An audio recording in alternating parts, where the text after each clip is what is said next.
खूपच बरं वाटतं की आपण सगळे ज्येष्ठ मंडळी या ठिकाणी येतात, विरंगुळा करताय, आपली करमणूक करताय. सगळ्यांच्या चेहऱ्यावरचं तेज पाहिल्यानंतर मला असं वाटतं लागलं आपण इथे आलो. या साहेब या, जरूर या. मी तसा खऱ्या म्हणजे कबड्डी प्लेअर, आम्ही मैदानातले सगळे लोक इथून बसून काही खेळावं आपल्या मनाला काही पटत नव्हतं. आता तुमचे चेहरे पाहिले की असं वाटतं की आपल्याला यायला. मित्र, मी आता आमदार नाही याची पूर्ण आपल्याला कल्पनेची मला सुद्धा आहे.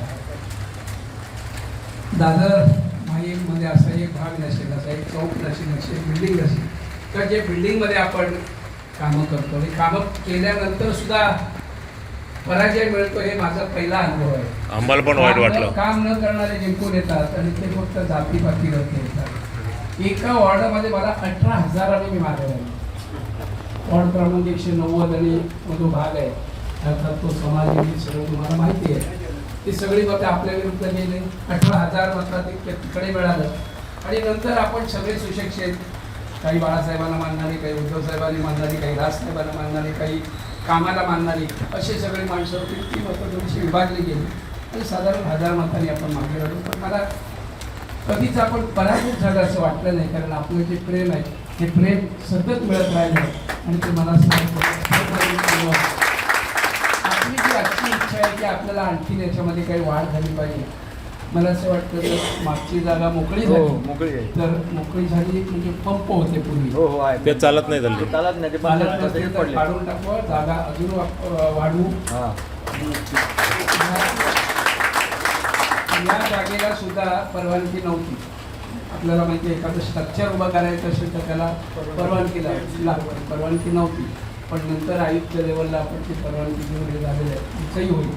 आपल्या माहितीसाठी सांगतो, मी पराभूत जरी असलं तरी सुद्धा आपलं जे नेतृत्व आहे म्हणजे फडणवीस साहेब म्हणा किंवा शिंदे साहेब असलेल्या आमदाराला 2 कोटी मिळाले, तर मला नसताना सुद्धा 20 कोटी मिळत आहे. उद्घाटन करताना मी दिसतोय सगळीकडे.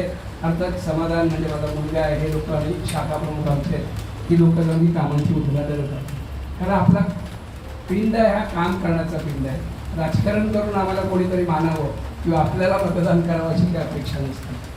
पुन्हा एकच समाधान आहे की माझ्याच वयाचे आपण सर्वजण या ठिकाणी रोज संघटित होता आणि जो काही आनंद आपण या ठिकाणी आनंदाची उधळण करता एक प्रकारची, ते बघितल्यानंतर केलेल्या कामाचं चीज झालं असं वाटतं.